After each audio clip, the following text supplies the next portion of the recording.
Hey, Brandon here. Welcome to the channel and thanks for tuning in. Got another great 2024 rookie report here for you. Going to be joined again by my podcast co-host, Jason DiRienzo. We're going to talk about Jayden Daniels, an exciting quarterback headed to the NFL draft right now, probably QB3 for most people, but I wouldn't be surprised if he rises a little higher as we approach the NFL draft. But we are going to break him down. We're going to show you his PFF stats, his seasonal stats, his 5-year stats.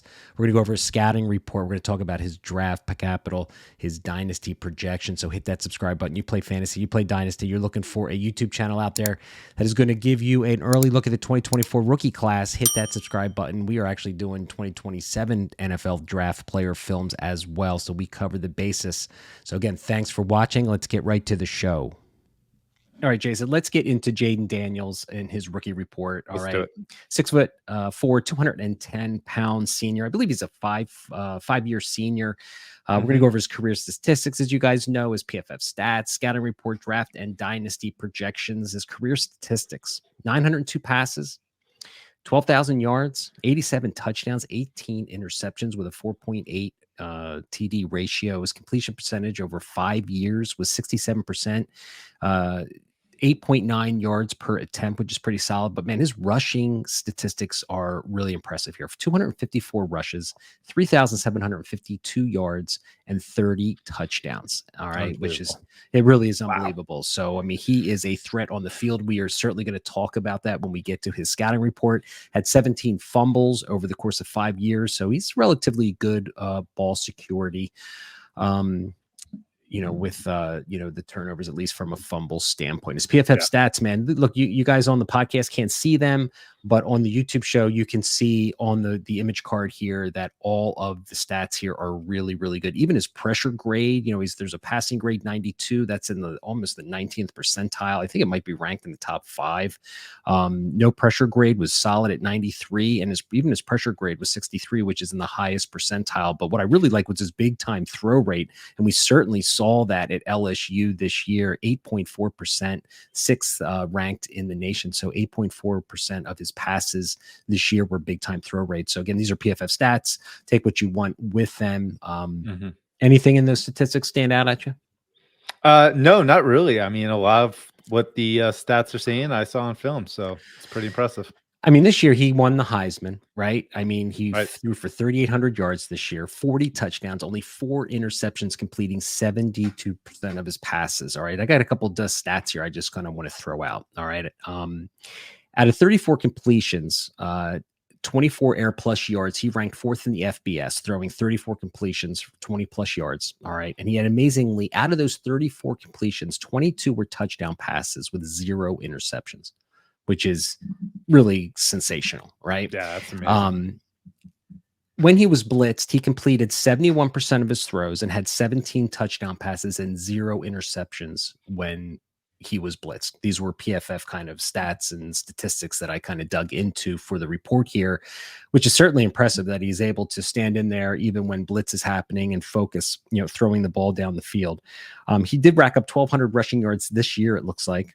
And scored 10 scores on the ground. So listen, he had a phenomenal year at LSU, right? I mean, he had drafted, Malik Neighbors and Brian Thomas Jr. should buy him a car because I think he elevated their draft stock as well and vice versa. But man, the 3 of these guys just had a phenomenal season. It kind of is reminiscent of the Joe Burrow days, right? With Chase and Jefferson a few years back. But his scouting report, for me, the 2 things that really stood out to me in his scouting report was the improvement in this year's deep ball accuracy from his year last year to this year. And of course, then his scrambling ability. And, those 2 things, I think, is what really vaulted him up in the ranks. I mean, I don't know. At the beginning of the college football season, there weren't many people talking about Jayden Daniels being a top 10, pick in the NFL draft. And after this amazing season, he has just, catapulted himself into the conversation of being potentially one of the top fantasy quarterbacks, rookie quarterbacks that we're going to be drafting in our rookie drafts. Hence the reason why we're talking about him tonight. What did you see on his scouting report that, impressed you the most?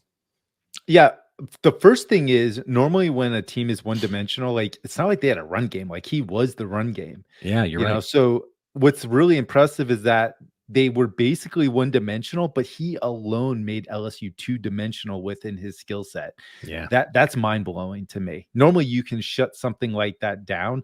You couldn't shut Jayden Daniels down. So I think he's a very intelligent processor within the pocket. You talked about, him being able to throw off script and everything. I think I wrote down the same thing, but I think his pocket awareness is also something that's very key here.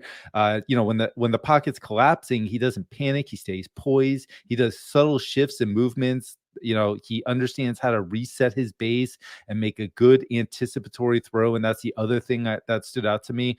Just the amount of touch and velocity, just to change the arm angle and hit his receiver with the correct anticipation of where he knows his receiver is going to be after they break in the route, or they just kind of identify that trajectory of this catch point. So I think for what we saw with his development from even at the beginning of the year until the end of the year, extremely impressive. Yeah, and I think, on the scouting report here, you guys see on the player card, the one knock that I had on him was his pocket patience, right? Because he was last year he didn't do that very well. This year he did, right? So he was a late Right. breakout, I think, in that particular skill set. So that's one of the reasons why I just at least listed on the scouting report on this particular show, was to say, was it a 1-year wonder, or did he really develop and grow where that he can consistently do that in the NFL? And if after you look at the season, I mean, what he did this year, I mean, there were times where he was very impatient. There were Oh, times 100%. there were times in games where I felt like he was really impatient, only because I think he was excited to run the freaking ball. You know what I mean? Like, I think he wanted, the game was on the Yeah. line. There was, I forget what game I was watching where they were down a score, and, he wanted to take the ball. He wanted to take the game over in his own hands. Yeah. Right. So And he sometimes did. and he did. And sometimes that can lead to, issues. But other than that, man, what a great season. Any Absolutely. knock on his profile that you saw? Just some inconsistent with the accuracy, and that was more so what I'm talking about, and almost what you're talking about, or I saw it improve throughout the year. At the beginning of the year, there was a lot of meat that he left on the bone. Some of the throws that he made were in front of Malik Neighbors, through behind him. I mean, just I think there was one throw with Mason Taylor in the flat that he completely missed him, and I was like, "Whoa, what's going?" And overthrew Mason Taylor too, on like a 5-yard throw.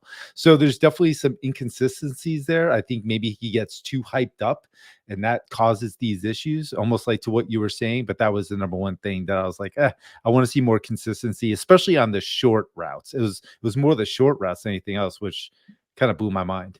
Yeah.